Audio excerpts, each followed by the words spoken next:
It's good to see you guys this morning on this beautiful, beautiful May morning. It's starting to get hot out there, and that means summer is around the corner. Our MDO summer program, as they mentioned, is kicking off. And if you're unfamiliar with what that is, we've already got a Mother's Day out. But in the summertime, it can be Dad's Day out. It can be Kids' Day out. It can be whoever wants to take a day out, Grandparents' Day out. But we've got a program that runs during the school year for kids 6 weeks to, I believe, 5 years old, Tuesday, Thursdays. But we've extended it through the summer, and we've extended the ages because so many of you ask, hey, can we extend through the summer and take my fifth grader? And we're like, sure, all right. And all of you that ask have not registered yet. So register or we're canceling the summer program, okay? But no, it's an awesome way. We've got amazing teachers that they're going through curriculum. They have fun, but they're also getting a Bible-based curriculum, which will help support you as a parent in their faith journey during the summer months when kids can tend to get anxious and antsy and always looking for something to do. It could be your new go-to for the summer, Tuesdays and Thursdays at Mother's Day out. But this morning, I want to take just a few moments of your time to talk to you from the theme or the thought, which is the title of this message, which says, let go and watch God. Let go, watch God. When you let go of the things that you cling so tight to, that is often when God does his best work. The problem is we don't like to let go. We hold on tightly to things, dreams, plans, people, comfort zones.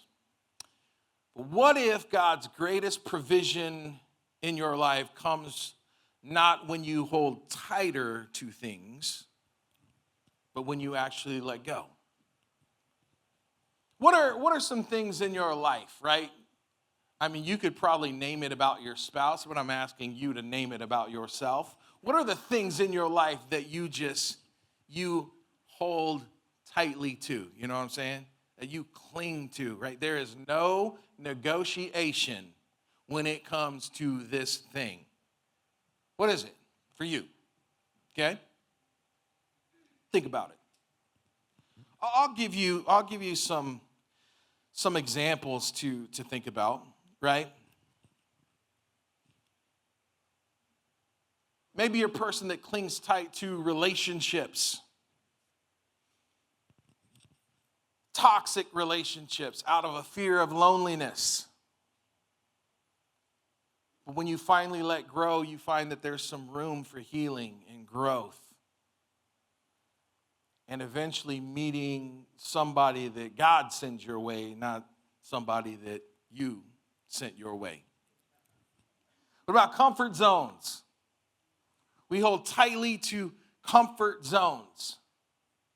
I was telling my daughter Mia this the other day.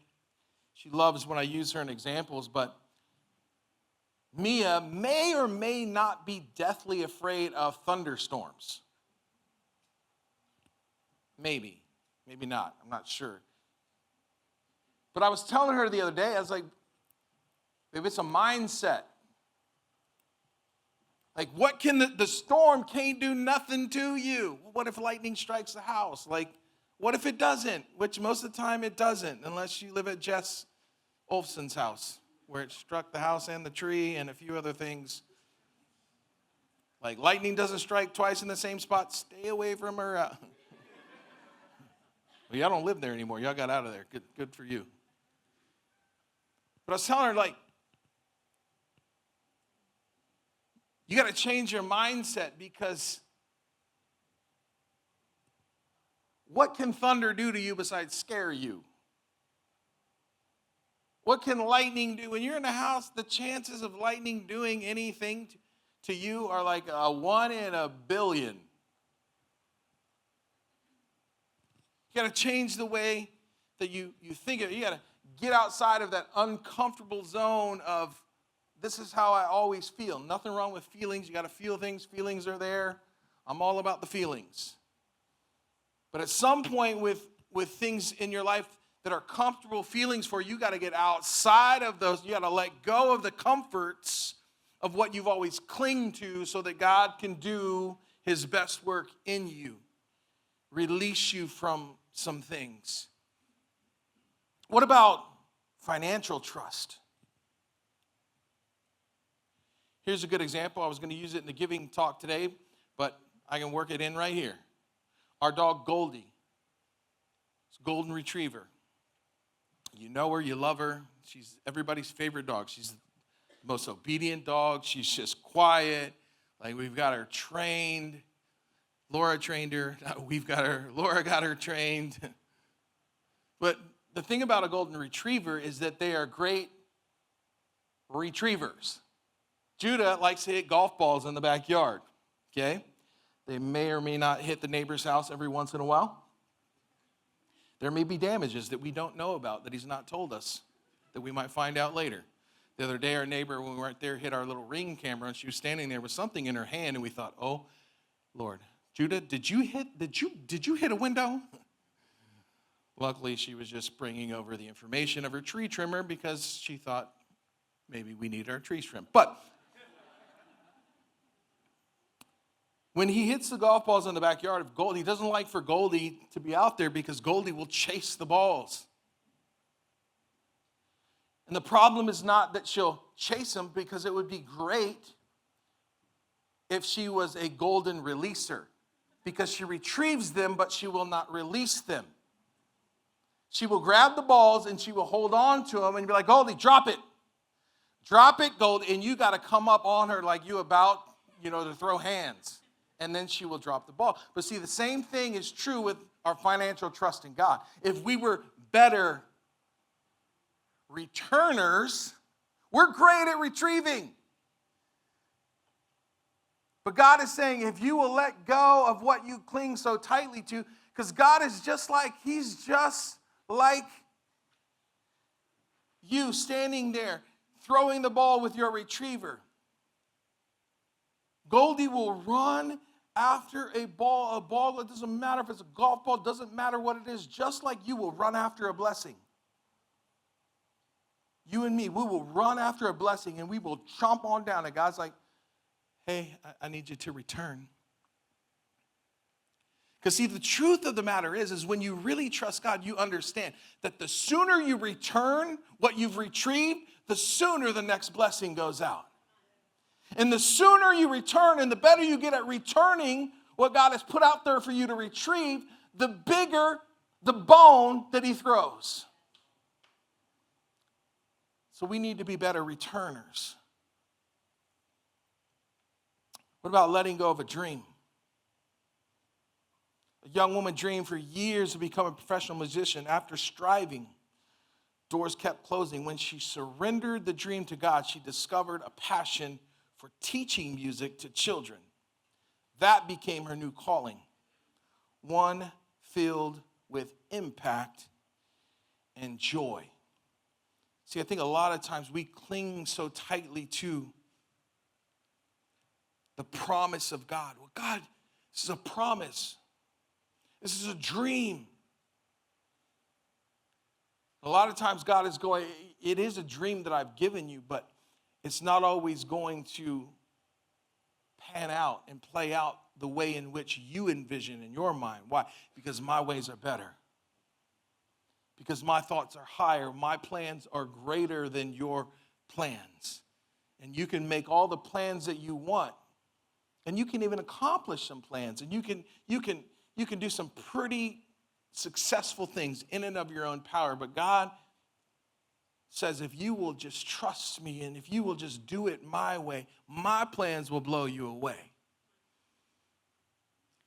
And when you execute my plans, ain't nobody around you can say that was you. If your plans and your dreams don't rely on supernatural power from heaven stepping in, then they're not God dreams. They're your dreams.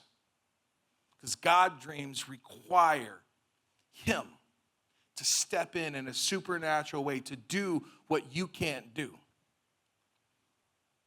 We'll look at a passage of scripture. We're going to talk about a man named Abraham, Father Abraham, as you might know him, and maybe our kids are singing about next door this morning.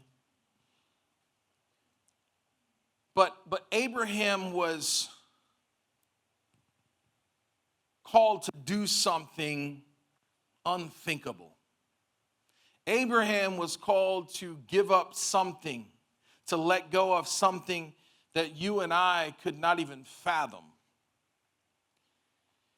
In Hebrews chapter 11, verse 17, it says, "It was by faith Abraham offered Isaac as a sacrifice when God was testing him." Now, who was Isaac? Isaac was Abraham's 15-year-old son.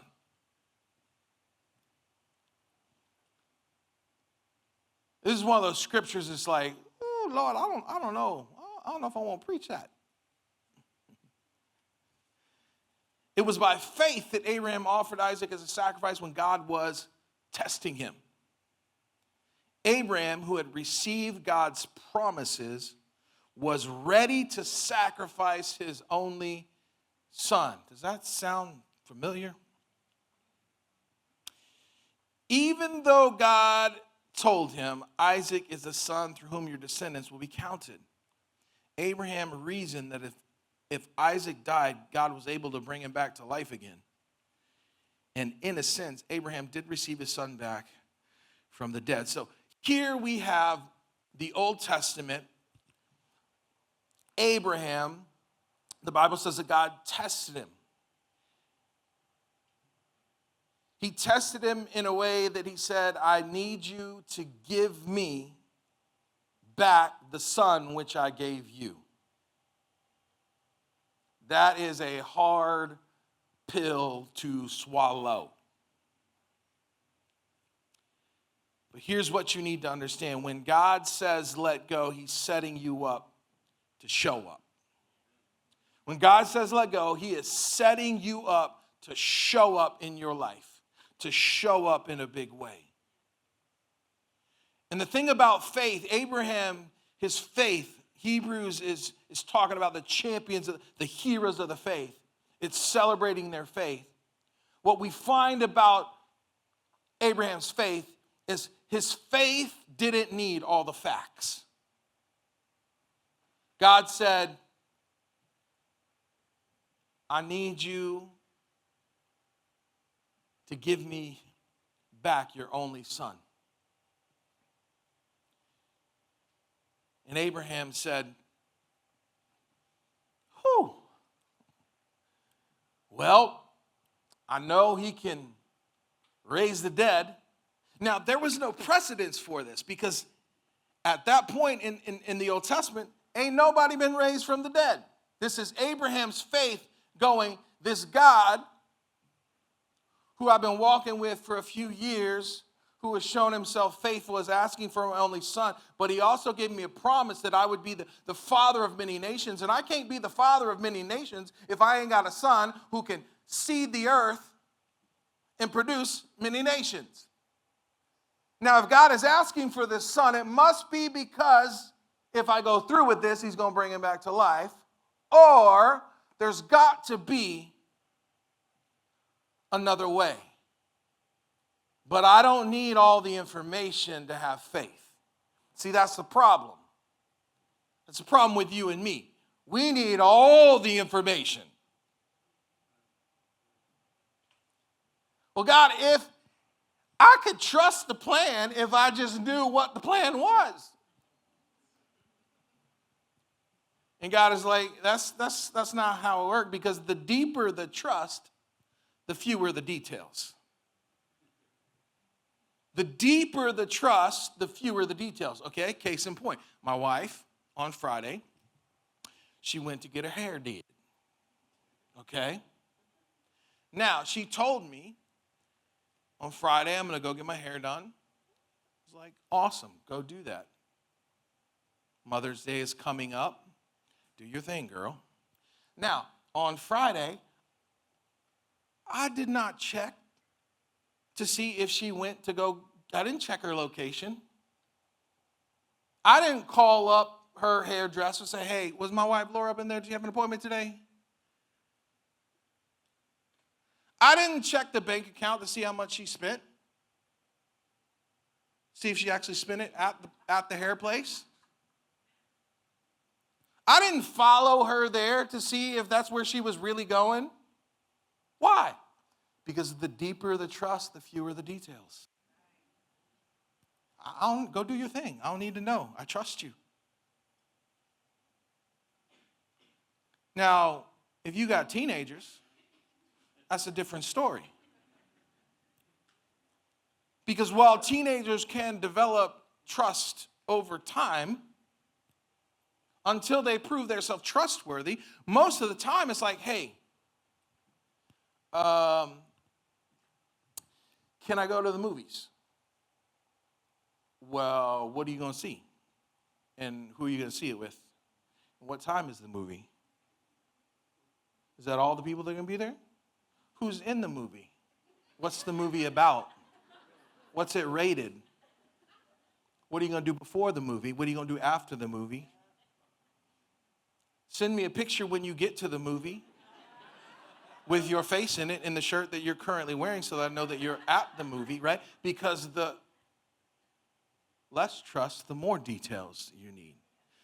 And over time, your teenager can build trust by proving themselves faithful to do what they've said they were going to do. But with God,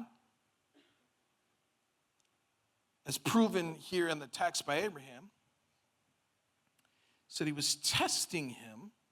Did it not? It said he was testing him. But here's the thing in your life that you got to understand is that when God tests you, he will only test you in an area that he has already taught you in. So you're being tested. Like, God, why are you testing me? It's because you already know the answer to the test in which God has put in front of you. Now,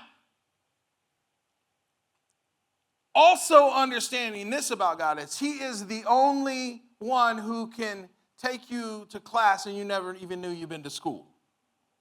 So when you are being tested, you gotta lean back and think about. Because Abraham, he's now old, y'all, okay?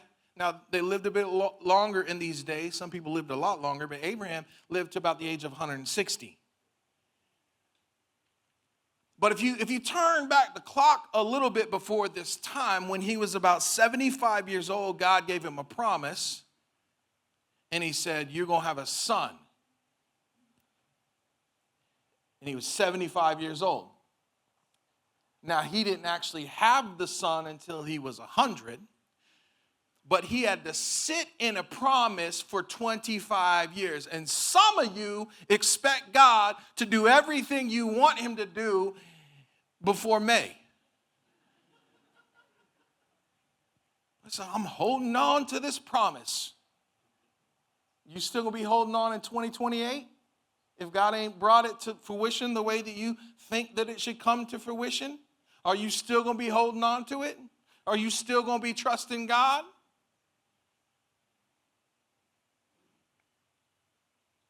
Abraham trusted God. And when he was about 100 and his wife was about 99, they bore a son.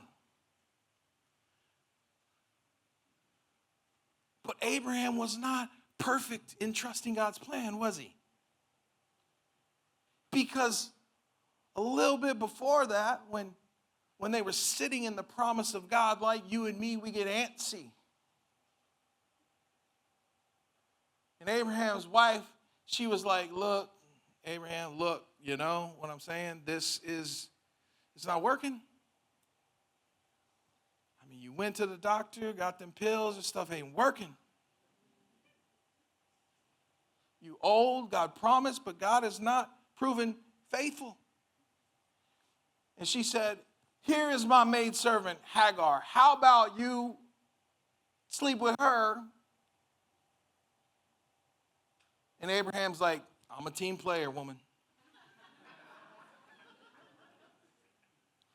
If the Lord, she's like, no, I said.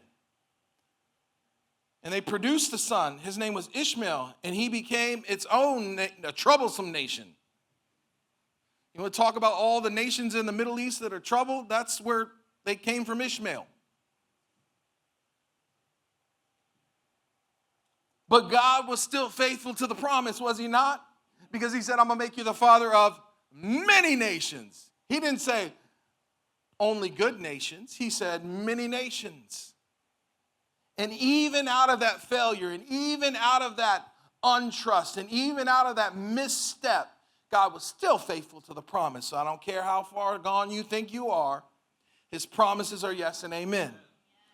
And he will be faithful in your life to do what he says he will do. Are you the type of person that is able to embrace the promise like Abraham, even if it takes 25 years? Even if, like Abraham, he didn't even get to see the fulfillment of all of the promise in his lifetime. But he trusted God.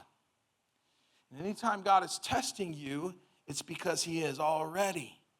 See, the lessons that Abraham learned in the waiting, in the embracing, in the promise, in the 75 years old, now I'm 85, now I'm 95.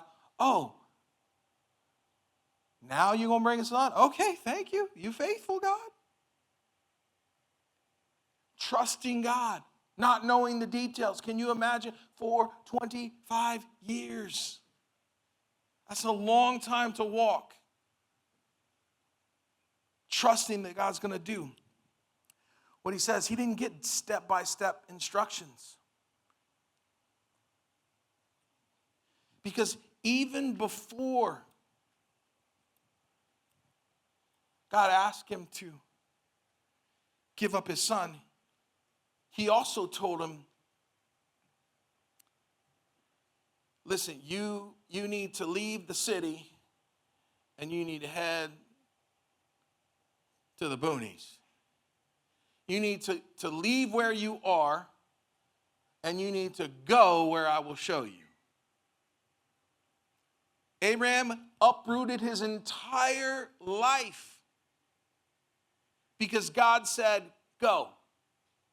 He uprooted everything. He picked up his children and they moved 1,500 miles away.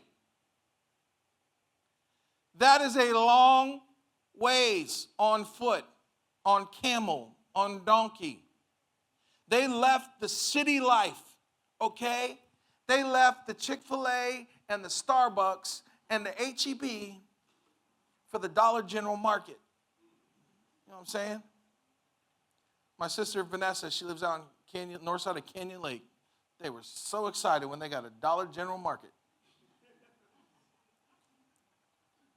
Why?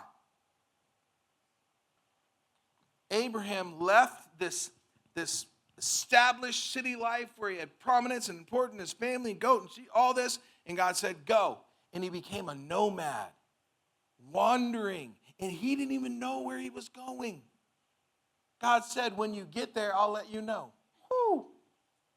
Can you imagine? I would love to jump in the car, but if I told my wife, hey, we're going to get in the car, just pack up, and where are we going? I don't know. I'll let you know when we get there. She's not down for that. She said, you can go by yourself. Just call me when you get there. I'll hop on a plane, and I'll meet you there. But Abraham had trusted God before. When God said go, Abraham moved. Why? Because faith is forward motion without full information. That's what faith is in your life. It is taking a step forward. The pretense of what is written there when God calls Abraham and he says, I want you to go.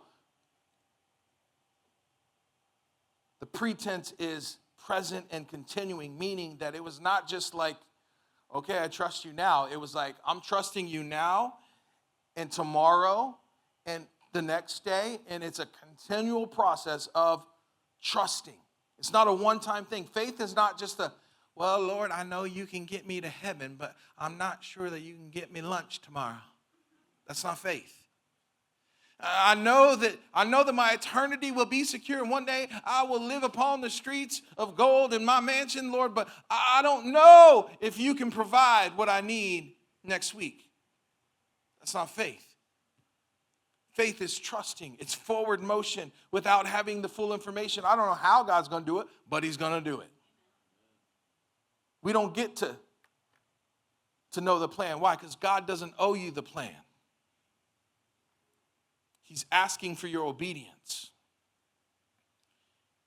And there are these let's go moments, just like God had with Abraham. He's like, pick up your family and go. And he's like, let's go. Where are we going? I don't know. Okay, let's go. He did it with the disciples. Come and follow me, and I'll make you fishers of men. Leave your families behind. Come on, let's go. And they're like, okay. But it's not always these moments of like, God taking me there or taking me here. Or I got to leave this behind, because he called the disciples and they followed him, but they never left Galilee. He didn't call them and say, hey, we're going over to Macedonia. All that stuff didn't happen until later. He said, just follow me. Let's go. Where are we going? Around. To Abraham, he said, let's go. And where they went was far. I don't know what it is for you. But let's go moments in your life, maybe it's not like, oh, I got to leave this job behind. Let's go, God. He's like, no, that's not what I'm saying. The let's go moment for you might be the moment that you're like, all right, I'm fully engaged in this. I'm showing up. I'm ready for this. Let's go, God. Maybe God doesn't want to move you from where you are. Maybe he wants to use you where you are. I don't know what the promise of God is. I don't know what God's speaking to you. I just know that when you say, let's go, God, I'm engaged. I'm here. I'm with you. Wherever you say to go, I don't need all the information. I don't need to know the plan. Actually, I don't even want to know the plan. Because if I know the plan, I might screw it up. Because that's the one thing that we can do. God is sovereign, and God has a perfect will for your life. And God knows all the answers, and he is the Alpha and the Omega, the beginning and the end. But the one thing that he cannot do is interfere with your will. And so if you knew the plan, you're like, well, God, I'm not quite sure about that. And we could really mess some things up. And we do every day of our lives. But thank God we serve a big God. And we're never too far gone. See, God tests aren't to break you, they're to build you.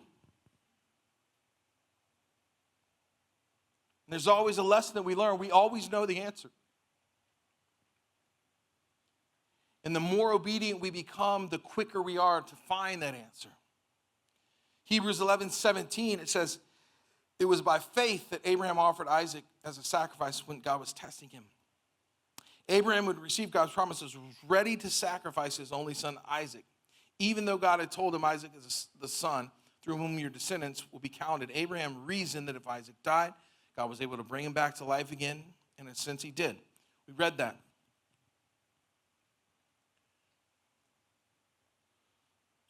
What happens when it's let's go faith to hold on faith? There's a difference. The difference is that when God calls you to hold on to something, sometimes the way in which you hold on to it is very important. We tend to hold tightly. When God gives us a promise, we will grasp onto that thing. You like that? And we will hold on for dear life. You promise us, God. This is my promise. And this is May the 4th.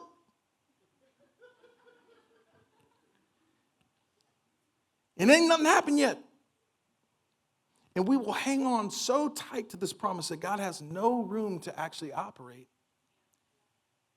in the way that he wants to operate.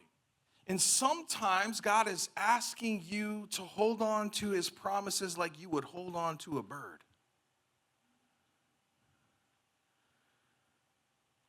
Because you can grip a bird and keep control of a bird without crushing it. But if you held on to a bird like you hold on to some of the promises of God, you would kill that promise.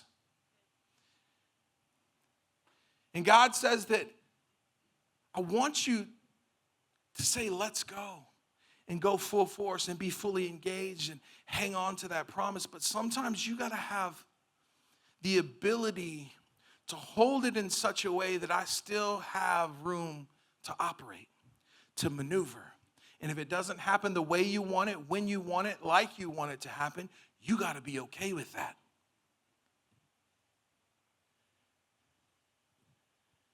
We find that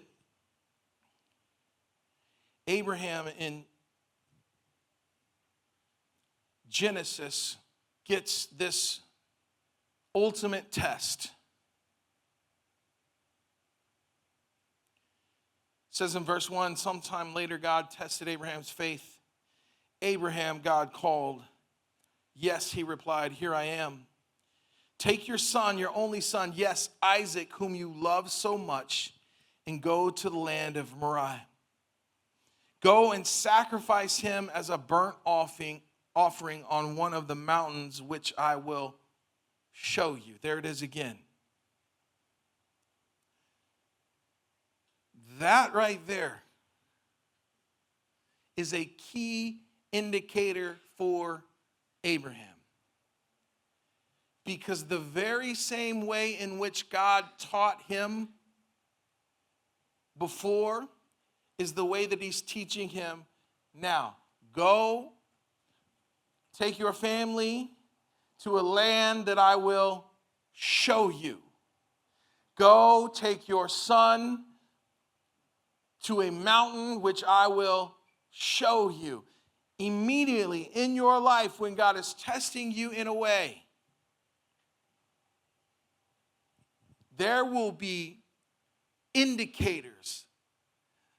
If you're paying attention in your life, there will be indicators that you will lean back on, that will be familiar, that will remind you of something that God taught you, a place that God took you, something that he showed you in the secret place, in the dark hours, in the moments of despair, in the challenging things that you've walked through. Why does he do that? So that you can have some comfort and some peace knowing that he's in it. That he's in it. Why? Notice that every time he calls Abraham, he says, let's go. Let us go. Let us go. Because he's letting Abraham know, just like he lets you and me, is that when he calls you and he says, let's go, he's saying, let us go. I'm going with you. It's not you that's going. We going together. I will never leave you. I will never forsake you. Everywhere that you go, I've already been. And when you are there, I'm with you. Even when you don't want me there, I'm there.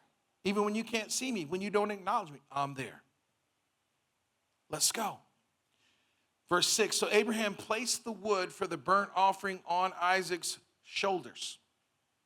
Sound familiar? A father placing some wood on his son's shoulders for him to carry to a place where he is supposed to be sacrificed. Sounds familiar. While he himself carried the fire and the knife, as the two of them walked together, Isaac turned to Abraham and said, Father, I need some details here. Because we got everything for a sacrifice except the sacrifice. And He said, yes, my son. He said, we have the fire and the wood, but the boy said, but where is the sheep for the burnt offering? Look at Abraham's response. I don't have all the answers. I don't know the plan. But I've walked with God long enough to know that God will provide a sheep. God will provide a ram, my son. And that was enough. It says the two of them walked on. See, when we let go of our plans, it makes room for God's provision. When they arrived at the place where God had told him to go, Abraham built an altar and arranged the wood on it. Then he tied his son Isaac and laid him on the altar on top of the wood. And Abraham picked up the knife to bring it down on his son. This is where it gets real, y'all. At the moment, the angel of the Lord called to him from heaven, Abraham, Abraham. Yes, he replied, here I am.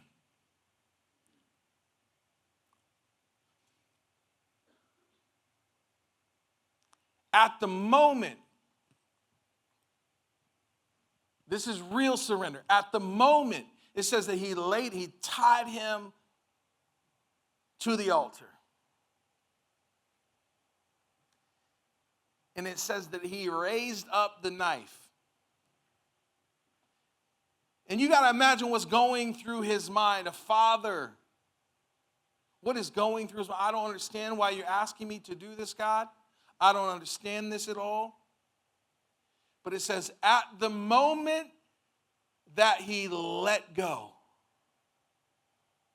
the moment that he let go of his son, the moment that he said, I don't understand this, but I trust you, God. At the moment that he let go of his plans, at the moment that he let go of his need for information, at the moment he let go of his absolute requirement of details, at the moment that he said, not my will, but your will be done. At that moment, the voice of the angel spoke up, said, don't lay a hand on the boy. Do not hurt him in any way, for now I know you truly fear God. You have not withheld from me even your only son. Then Abraham looked up. He heard something rustling. He heard something caught up in the thicket. And he saw a ram caught by its horns in a thicket. So he took the ram, sacrificed it as a burnt offering in place of his son.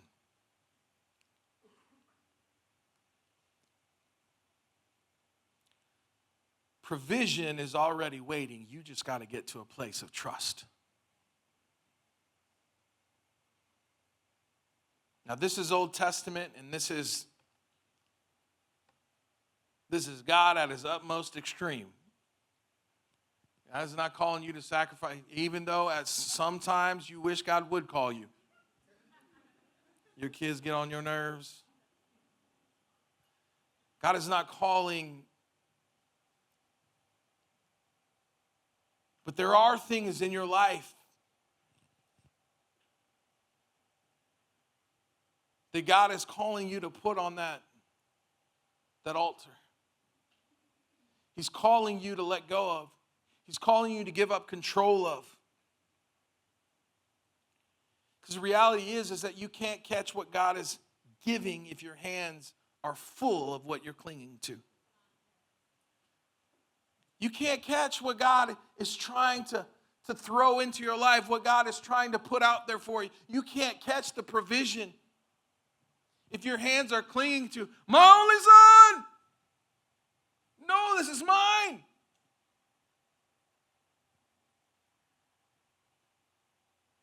His hands had to be in a place that God had directed.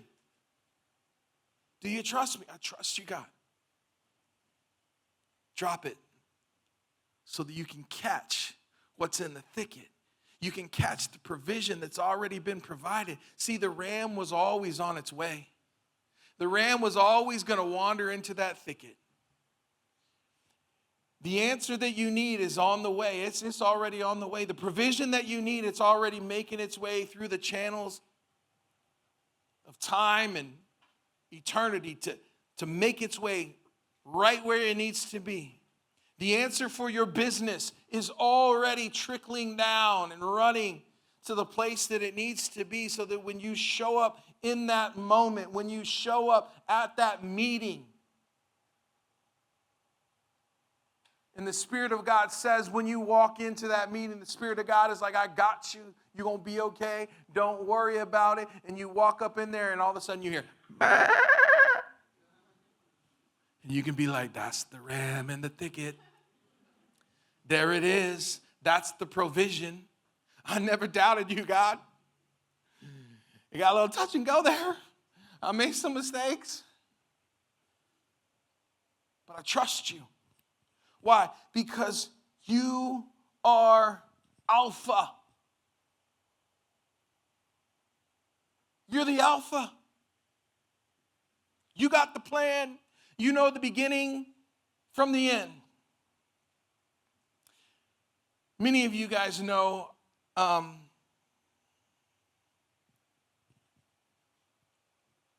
we got a new dog. His name's Frankie. Many of you know how happy I was about that. Just happy to provide new life in our home, enjoyment for my kids. But Frankie was, it's a chocolate lab. Yeah. We all love chocolate labs. But frankly, he was a chocolate lab, and I don't know if you know anything about labs, but they got a lot of energy. And Frankie was almost put on Facebook Marketplace a number of times. Rehome that joker. But the breeder that we bought him from conveniently does dog training. And me, I'm just like, of course, we go spend all this money on this purebred chocolate lab, bring him back in a few months and we'll train him for another price of a dog. And so we went to pick him up on yesterday. And I'm going into this and I'm thinking like, okay, Magic Man, Chris, dog whisperer. I hope to God you did some work in this dog, because if not, Facebook is in his future. And I'm going to ask my daughter Bella to come yonder.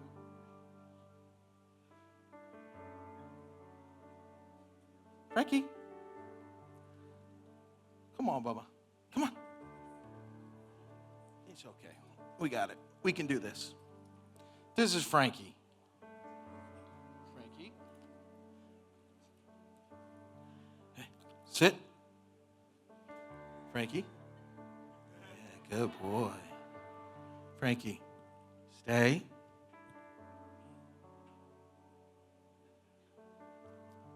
This has never happened before yesterday.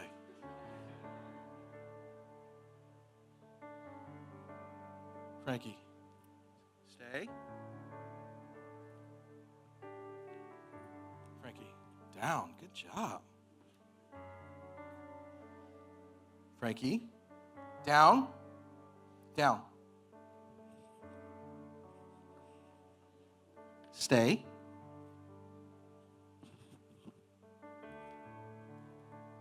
Now I'm going to take the leash off.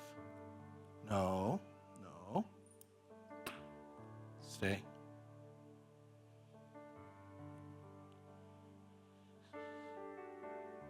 While we were at the trainer, he said something super interesting.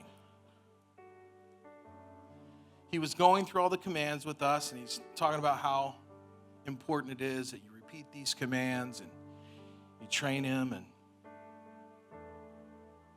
he said something really interesting that I thought was very relevant to this message and to our life. Quit waving at him. You're testing him right now. He's one day out of training, okay? Look at how well he's doing. Yeah? But he said something, right? He said, the reason why he was so hyper, the reason why he was so crazy, the reason why he was running all over the place, the reason why he's jumping all over the back door, the reason why he wasn't listening to you is because he thought he had to be the alpha. Because nobody was actually showing him that they were the alpha. And he said, so you repeat a command once, and if he doesn't listen, you yank on that collar and you say no. And he said, okay, here's what you need to do. All right, Frankie, you ready? You ready to perform? Okay. Frankie, heel. Come on. Good boy. Good job. Should automatically sit. Stay.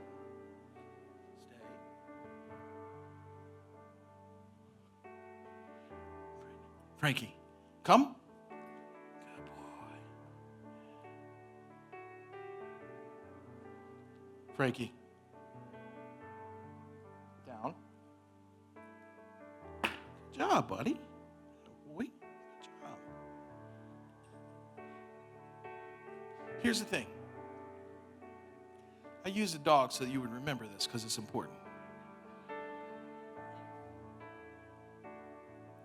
You are not the alpha. The reason why this puppy was so bad is because he was trying to be something that he was never intended to be. He's a puppy. You and me are puppies. And when we walk around trying to be the alpha, we're like puppies, peeing all over carpet, chewing on things we're not supposed to, not listening, getting into things we're not supposed to, tearing up situations and environments, acting out in ways, and God is up there going, hey, if you would just follow the plan, I'm the Alpha and the Omega, the beginning and the end. I see the future and the past all in the same landscape. I know the number of hairs on your head.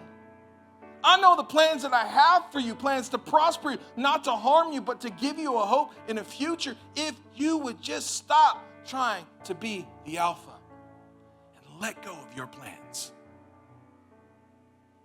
Let go of your plans and follow the commands. Life would be so much easier on you and on your alpha. Not that he can't handle it, but it hurts his heart. It grieves his heart when we get hurt because we do things our own way. I'm telling you, it's a miracle. This dog, if I had brought this dog up here 3 weeks ago, he would have been back and forth on the front row, licking on you, chewing on you. He would have been all over the place. He probably would have already peed like 12 times. It's amazing what happens when we just surrender. Say, let's go, God. Heal? Okay. Where are we going? No, I wasn't talking to you. It's okay. Where are we going? Frankie, down?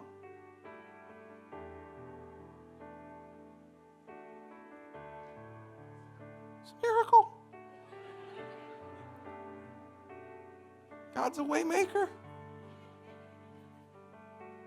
Seven Oaks Kennel for anybody. Ask for Chris. Tell him I referred you. Maybe he'll give me some money back. But here's the thing. You can't step into the promise while you're holding on to your plan.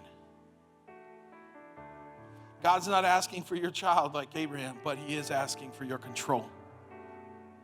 He's asking for your fear. He's asking for your schedule. He's asking for your what ifs.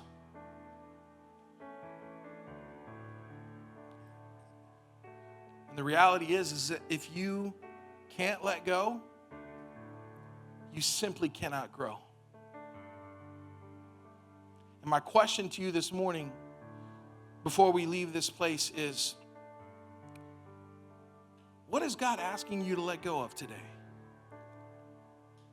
What plans? What dreams? And maybe he's not asking you to completely relinquish your dreams. Maybe he's just saying, can you envision them maybe in a way that's a little bit different, on a little bit different time frame, a different time schedule? What is God? Just take a moment right now. I just want us all, just take a moment. Because I think it's important. We don't just come in here to hear some of my words. Because if that's all we heard, then you're in trouble. Because my words are meaningless, but God's word.